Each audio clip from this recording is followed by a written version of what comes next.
లభిస్తుంది. ఎలాగా చెబుతా. పద్మపురాణం అక్కడ పారాయణ చేయమని శాస్త్రం. పద్మపురాణం అంతా పారాయణ మనం చేయలేం కదా ఇప్పుడు అక్కడికి వెళ్ళాక. 5 రోజులు అక్కడ ఉండి పాంచాహ్నిక దీక్షతో పద్మపురాణంలో భూమిఖండం అని ఒక ఖండం ఉన్నది. ఏం ఖండం? భూమిఖండం. పద్మపురాణం సృష్టిఖండం, భూమిఖండం, స్వర్గఖండం, పాతాళఖండం, ఆదిఖండం, ఉత్తరఖండం అని 6 ఖండములుగా ఉన్నది.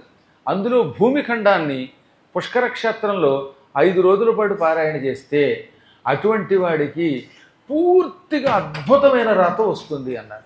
వాడి జాతకమే మారిపోతుంది.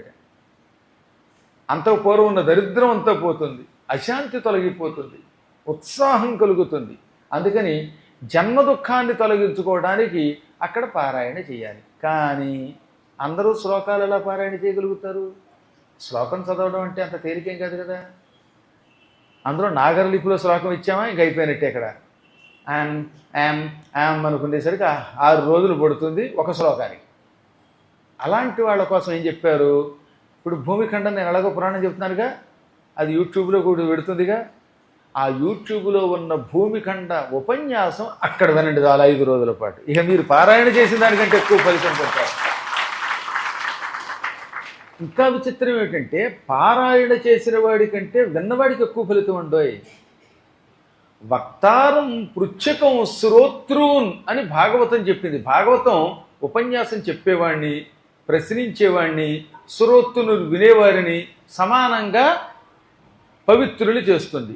కానీ పద్మపురాణం అంట శ్రవణము చేసిన వాడికి ఎక్కువ ఫలితం ఇస్తుందిట, చదివిన వాడికంటే విన్నవాడికి ఎక్కువ ఫలితం. ఎందుకంటే చదివేవాడికి అప్పుడప్పుడు మూడు ఎక్కడికో వెళ్ళిపోతూ ఉంటుంది.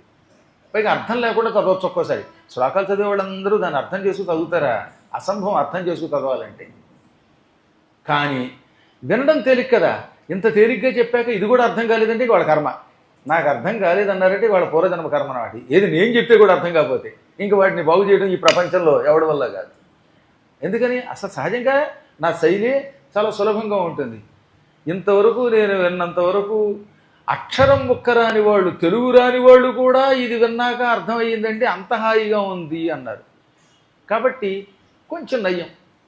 ఏమో అది కూడా అర్థం కాని వాళ్ళు ఉంటారు. కాబట్టి అప్పుడేం చేయాలన్నమాట, అర్థమైన వాడేమో వినండి, విని ధరించండి. అర్థం కాని వాడు చదివి ధరించండి.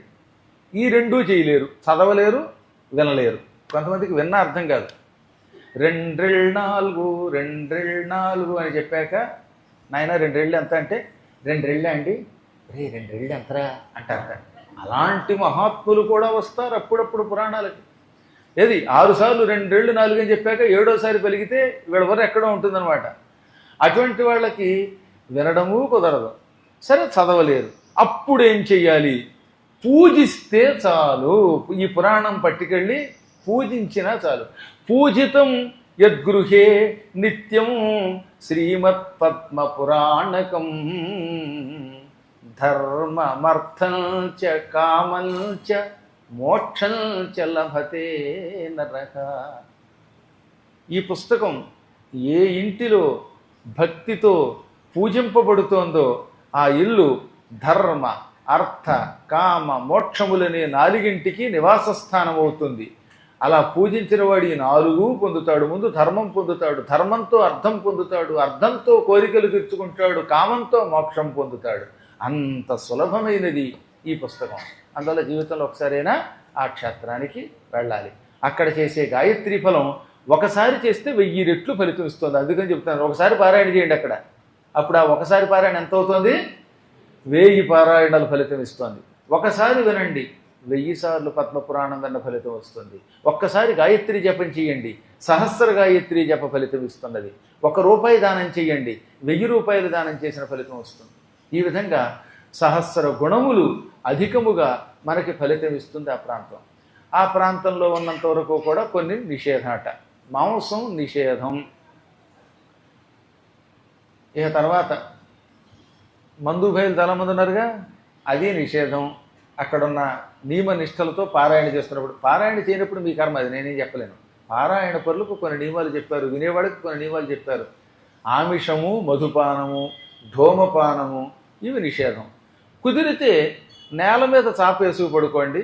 ఇప్పుడు కలియుగంలో నేల మీద ఎక్కడ కూర్చుంటారు? అందుకని నేల టిక్కెట్ తీసేశారు. పూర్వం వచ్చినప్పుడు నేల టిక్కెట్ అని ఉండేది. ఇప్పుడు లేదు, అంత గోల టిక్కట్టే. అందువల్ల ఇప్పుడు కలియుగం కనుక ఒక దర్భ పట్టుకెళ్ళండి. ఆ దర్భ వేసుకుని మంచం మీద పడుకుంటే అది ఎటువంటి దౌర్భాగ్యపు మంచమైనా అక్కడ ఉన్నవాడికి నియమనిష్టలకి భంగం కలగదు, దోషాలు ఉండవు. ఎందుకంటే అక్కడ ఏ హోటల్లోనూ రూమ్ ఇచ్చాక ఆ మంచం మీద ఎవడు పడుకున్నాడో ఏం తెలుసు.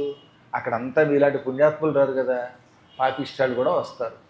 అందులో పక్కన ఎడారిల్లో రాత్రిపూట డేరాలు వేసి భలే భలే మంచి అద్భుతమైన ఉత్సవాలు జరుపుతారు. అందులో మన లెవెల్ ఉత్సవాలు ఉంటాయి, ఇతర మహానుభావులు కొంతమంది ఉంటారు. అలాంటి వాళ్ళు కూడా ఒక్కోసారి హోటళ్లలో బస చేస్తారు కనుక ఒక్క దర్భ వేసుకోమన్నారు. ఏమన్నారు? ఒక్క దర్భ. ఈ దర్భ వేసుకుంటే ఈ పాపం విదర్భ దాకా పారిపోతుంది. ఇక మళ్ళీ అక్కడ ఉండమంటే ఉండదన్నమాట.